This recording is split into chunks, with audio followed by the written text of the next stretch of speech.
Hello everyone, welcome back to another new video. তো আমি বাইরে ছিলাম, বাইরে থেকে ঘরে এসে দেখি যে বক পাখি আমার ঘরের ভিতরে বসে রয়েছে এই যে।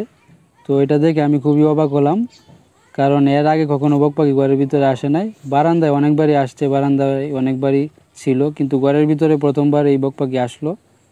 তো আপনারা তো জানেন, এই কিছুদিন আগে ওরে আমি আজীবনের জন্য ছেড়ে দিয়েছিলাম, যেন সে তার প্রকৃত ঠিকানায় চলে যায়, প্রকৃত ঠিকানায় বেড়ে ওঠে।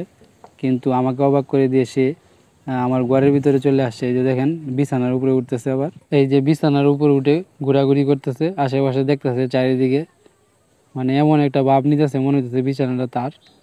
তো আমি তো চাইছিলাম যে সে তার প্রকৃত ঠিকানায় বেড়ে উঠুক, প্রকৃতিতে থাকুক, অন্যান্য বক পাখিদের সঙ্গে মিশুক, নতুন জীবন শুরু করুক। কিন্তু না, সে বারবারই আমার বাড়িতে চলে আইতেছে। বিশেষ করে ওরে যখন আমি ছেড়ে দিয়েছিলাম, তখন আমি সত্যি সত্যি ভাবছিলাম যে ও আর ফিরে আসবে না। আর আশেপাশের মানুষও বলতেছিল যে বক পাখি বড় হয়ে গেলে, চলে গেলে আর ফিরে আসে না। কিন্তু সে তো ভুল প্রমাণিত করে আবারও ফিরে আসছে, বারবারই বাড়িতে ফিরে আসতেছে।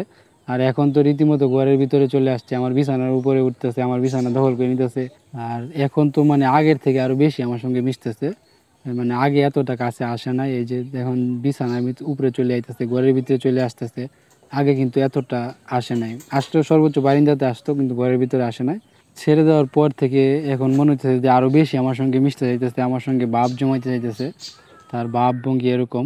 এই যে আমি ঘর থেকে বাইরে বের করে দিছি, এই যে এখন এখানে বসে রয়েছে।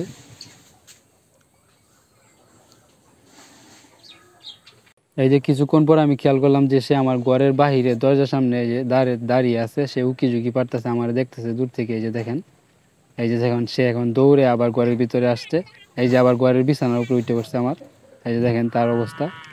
তো এখন কিছুক্ষণ পর পর সে ঘরের ভিতরে চলে গেছে, বিছানার উপরে উঠতেছে। মানে এরকম একটা ভাব ভঙ্গি যেন বিছানাটা সে আমার দখল করে নিবে, সে এখানেই থাকবে এখন থেকে, এরকম একটা ভাব ভঙ্গি। এই যে দেখেন, এই যে দেখেন তার বডি ল্যাঙ্গুয়েজ, তার বডি ল্যাঙ্গুয়েজ দেখে একটু মনে হইতেছে না সে যে ভয় পাইতেছে। তার মানে এই বিন্দুমাত্র তার ভিতরে ভয় নাই। সে যে মানুষ নামের ভয়ঙ্কর একটা প্রাণীর ঘরের ভিতরে আছে, সেই চিন্তা তার মাথায় একটুও নাই, মানে একটুও ভয় পাইতেছে না। এই যে দেখেন, পৃথিবীর ভয়ঙ্কর প্রাণী মানুষের ঘরে সে এসে বসে রয়েছে। আসলে সব কিছুই ভালোবাসার দ্বারা সম্ভব।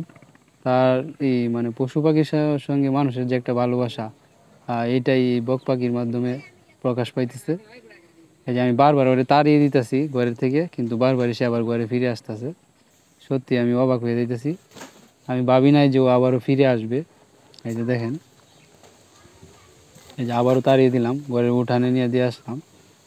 কিছুক্ষণ পর আইসা দেখি যে সে আবার আমার ঘরের চৌকাটে এসে বসে রয়েছে। এই যে দেখেন, মনে হইতেছে ও ক্ষুধার্ত। তো ওর জন্য এখন গিয়ে মাছ আনবো, ওরে মাছ দিব, দেখি মাছ খেয়ে হয়তো বা চলে যাবে। তো চলুন ওর জন্য মাছ নিয়ে আসি গিয়ে। এই যে বক পাখির জন্য মাছ নিয়ে আসলাম, এই যে মাছ আনছি তোর জন্য, নে।